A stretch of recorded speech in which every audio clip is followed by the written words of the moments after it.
Fala pessoal, meu nome é Jean, eu sou um grande estudioso, né, um grande amante das escrituras sagradas, da teologia, né, de forma geral. Eu tenho graduação em teologia, né, e algumas especializações em neurologia, né, e agora iniciando um mestrado também em teologia.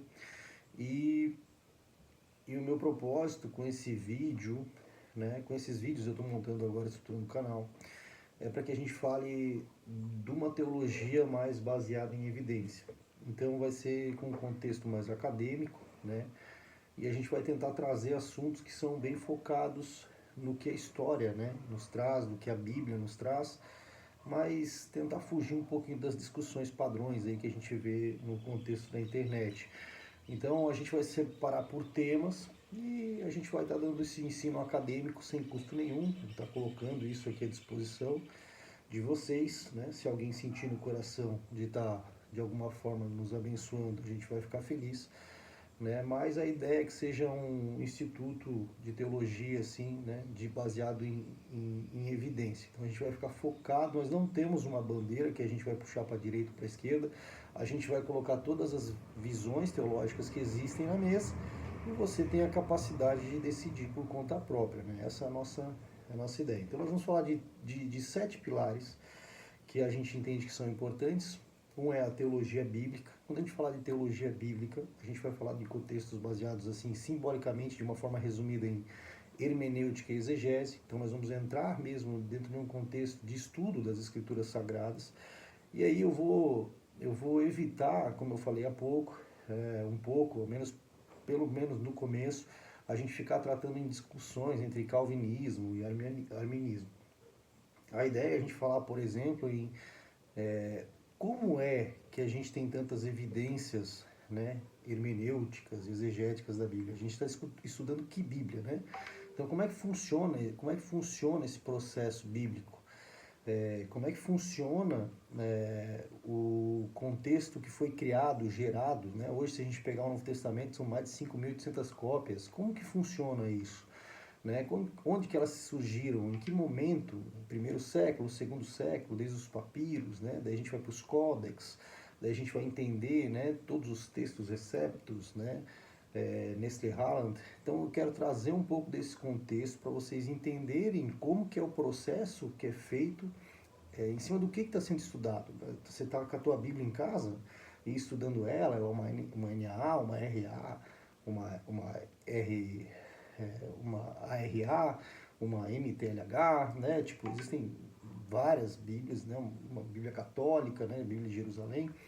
Cara, qual que é o processo para eles elaborarem, né, essas traduções? Então a gente vai entrar um pouquinho dentro desse contexto quando a gente fala de teologia bíblica e evitar um pouco o que todo mundo já está tratando tanto na internet, né? E quando a gente falar de... Esse é o primeiro pilar. Quando a gente sai desse pilar, a gente vai para o segundo pilar, que é a teologia sistemática. A gente falando de uma forma resumida em teologia sistemática, nós estamos falando em teologia filosófica e dogmática, né? Então, quando a gente fala de dogmática, nós estamos falando dos dogmas mesmo da igreja, do período da igreja, né? Então, os concílios, né? O que foi determinado, o que é heresia, o que não é heresia, né? O que é determinado, por exemplo, os credos da igreja, os catecismos, né? O credo de Nicéia, o credo apostólico. Então a gente vai falar sobre isso, para que e elaborar esses dogmas da igreja e o que eles são, né? Como funcionam. E como eu sempre falo, a gente não vai puxar sardinha para lado nenhum, né? Nós vamos falar o que existe, você, cabe a você analisar e tomar suas decisões. Aí a gente vai falar também dentro desse contexto de sistemática, de teologia filosófica. E aí entra bem mesmo essa influência de Platão, né? Desse contexto de filosofia que vem mudando a história do pensamento humano desde sempre e também influenciou a igreja. Então a gente vai pegar contextos em que se discute, né, sobre Deus, o que é Deus, né? Como é que funciona esse contexto do pensar em relação a existência de Deus, né? O problema do mal, né? O livre-arbítrio, né? Então, enquanto o dogma ele vai focar mais em estudar contextos atrelados a escatologia, cristologia, né? Trindade, aqui a gente já vai falar sobre conceitos mais filosóficos, né? E aí a gente vai pegar uma referência, por exemplo, Aquino, São Tomás de Aquino, a gente pode pegar Agostinho, enquanto a gente falar de dogmático, a gente vai pegar Calvino, né? Alguns exemplos, né? Depois a gente vai se aprofundar nisso, mas só pegar um pilar, o vídeo já está bem longo, já tem 5 minutos, e eu só falei dos 2 primeiros. A gente vai falar daí do terceiro, que é teologia histórica. Então, qual que é a história, né, da teologia nesses anos todos? Repare que é muito tempo, né? A gente só de igreja, a gente está falando de 2000 anos, né? Então a gente pode falar de muito mais do que isso, né? Antigo Testamento e Novo Testamento juntos 1500 anos, mas aí existe também o período intertestamentário ali de 400 anos. Se a gente juntar tudo aí, cara, se a gente for analisar a partir de uma ótica de Adão e Eva aí, né? 6.000 anos para cá, hoje já se estuda até mais que isso, mas vamos levar por aí, a gente está falando biblicamente aí de 6.000 anos de história. Então, mas claro, a gente vai focar muito mais nos 2.000 anos para cá, que é na história da igreja, que só aí já tem muita coisa para a gente avaliar, mesmo.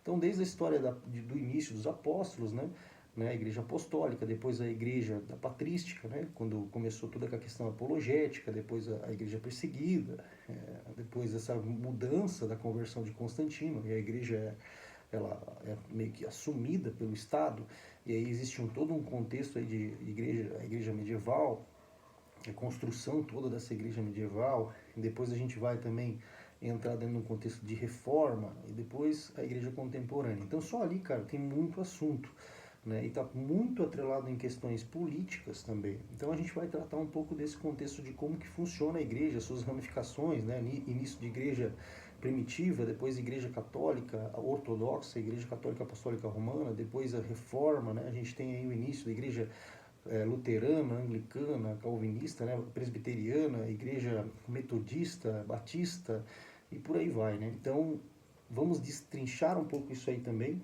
Isso a gente entra no tópico de teologia histórica. A gente tem um quarto tópico que é a teologia prática, que é como é que a gente vive essa vida prática cristã. Quando a gente fala de teologia prática, nós estamos falando aí de realmente entender o contexto de, como Richard Foster, né, na celebração de disciplina, ele fala muito sobre isso, a vida prática, né, oração, meditação, jejum, e estudo das escrituras sagradas. Isso vão gerar outras disciplinas internas que vão gerar disciplinas comunitárias. Então a gente vai entrar um pouco dentro desse contexto de teologia prática, né? Como aplicar essa teologia na nossa vida. E aí a gente também vai falar sobre um outro ponto, que é o sexto, que é a teologia moral. Quando a gente fala de teologia moral, nós estamos falando sobre éticas morais, né? Como foi criado essa teologia desde o contexto do Antigo Testamento, né? Quando a gente vê na questão acadêmica, na faculdade, a gente fala do Código de Hammurabi, que veio antes mesmo dos livros de Moisés, né? Dos mandamentos, né?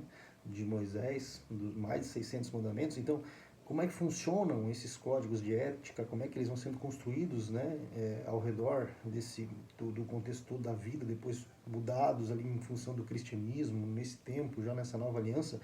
E esses códigos de ética vêm formatando praticamente toda a base do código de ética da humanidade. Então nós vamos falar um pouco sobre isso também, ou bastante, né? Esse é um outro tópico que a gente acha importante.